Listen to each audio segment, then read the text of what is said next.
Boy, if your muscles are stiff, okay, and you don't have good range of motion, you need to watch this video. Now, being in sports, wrestling, I've did a lot of stretching in the past. And the way we're taught is it's called static stretching, where you're actually, trying to stretch out a muscle and you're holding it for 30 to 60 seconds. That is the worst way to stretch. Now, this information is based on a really interesting book, and I'll put the link down below, authored by Jim and Phil Wharton. Now, I'm not sure about Jim, but Phil is a physiotherapist and a fitness coach and has worked with some of the top runners in the world, Olympic runners. Okay, so this guy definitely knows his stuff, but his information on stretching is quite fascinating. It makes a lot of sense, and I'm going to share it with you. The first point I want to bring up is a tight muscle. A tight muscle is not ever going to help you. It's not going to protect the joint. It's actually weaker. It's more susceptible to an injury, and usually there's inflammation. Now, what happens when you stretch a muscle after 3 seconds is you kick in this stretch reflex. It's called the myotactic reflex. And the purpose of that reflex is to counter the stretch and create a contraction. So when you stretch a muscle, you're basically causing the muscle to fight that stretch, okay, and start to contract. And so you have the situation where you're using force against force, and you can actually injure yourself. And I've done that many, many times. Even before a wrestling match, I would stretch incorrectly and end up straining or pulling a muscle. Very simply, this is how it works. A muscle always comes in a pair. So you have one side of the body is contracting and then the other side is relaxing. They don't both contract at the same time. And if you have one muscle that's healthy and it's contracting, the other one's relaxing, you have motion. And so motion is all about the coordination of this contraction and relaxation. And so the type of stretching that they came up with is called active isolated flexibility. So very simply, there's just 3 simple steps, all right? You want to isolate the muscle you want to stretch. So let's say, for example, you have a tight hamstring, okay? That's the back part of your leg. What you want to do is you want to contract the opposing muscle as you stretch the hamstring. What is the opposing muscle? That would be the thigh muscle or your quadricep, okay? So you're going to be contracting the quadricep, which is going to automatically cause a communication to the hamstring to relax it, because it absolutely makes no sense if you're going to try to stretch a muscle that you're contracting it at the same time. You want to relax the muscle that you're stretching, right? I mean, it's pretty obvious. But if you contract the opposing muscle, you send signals to allow that hamstring to totally relax so you can stretch it without injury. Number 1, identify the muscle you want to stretch. Number 2, contract or tighten the opposite muscle, okay, as you stretch. And then number 3, when you get to the point at the end of the range of motion, where you've gone to a point where you can't go anymore, and I don't recommend going into pain, at that point, remember I mentioned the stretch reflex that kicks in?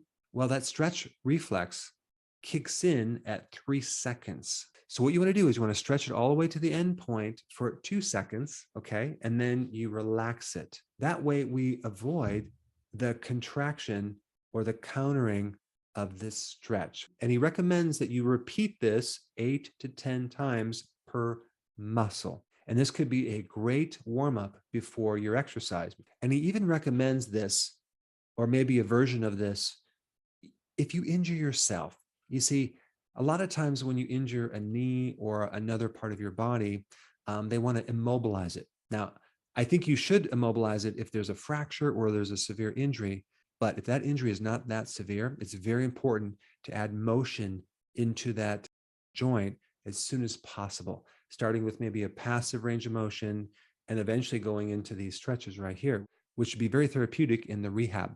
But that's a separate topic. Let's get back to the stretching. So in this first example, bent knee hamstring stretch with a rope. Just so you get the concept, you can see he's contracting the quadricep as he's bringing this up for about 2 seconds at the end of the range of motion, and then he's relaxing, right? And he's doing that for 8 to 10 times.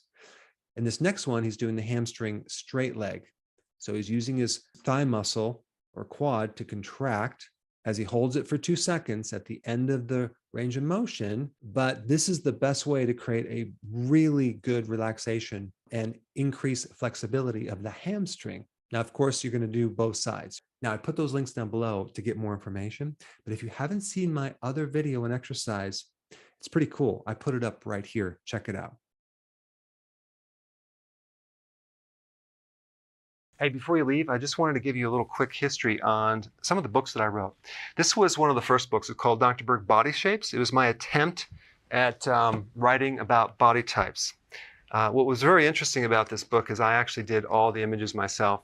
Don't ask me why. They look actually not quite as professional as some of the images that I have in the new book. But anyway, this is my first attempt right here called Dr. Berg's Body Shape Diets. And then I wrote a book more extensive called The 7 Principles of Fat Burning. I don't even have a copy anymore, actually, because it's outdated. The next book, I put about 1,000 hours into this one right here called The New Body Type Guide. Major updates on the body types. I put a lot of energy into this. It has professional images, graphics, all sorts of things. Now, the problem with this book is it doesn't really describe what this is really about. Body types are only a small portion of what's in this book. And that's why I changed the name to the Healthy Keto Plan, okay? If you happen to have this book, you don't really need this book because there's some only very, very minor updates. But if you don't have this, you need to get this one right here. This book goes into every single detail that you would ever want to know about. It goes into the 7 principles of fat burning. It goes into hormones, the body types, the basic keto plan. It goes into intermittent fasting. I talk about the 10 fat burning triggers and blockers and fat burning strategies with a lot of details in every single chapter. I go into body issues that interfere with losing weight. There's very few people that just have a weight problem. They have a lot of body issues, whether it's sleeping problems, stress problems, inflammation, menopause. I cover that extensively in this book. Then I talk about how to get rid of stress, and I show you a technique. Then I get into exercising. And then I have a lot of really good recipes in this book as well. So this is a good reference guide. On my website, if you get this book, you get this one free. It's called Healthy Keto and Intermittent Fasting. This is the shortcut, quick guide to this book. And the reason I created this book is to have you, within 45 minutes, learn how to do keto, okay, in intermittent fasting, exactly what you need to do. Then you can fill in the blanks with this book right here. So right now I'm doing a special. If you get this book, you get this one totally free, or you can go to Amazon and get these individually. So I just want to clarify the difference between this book and this updated one right here. If you don't have this, you need to get this right here. That way you can get the exact correct information to do it healthily.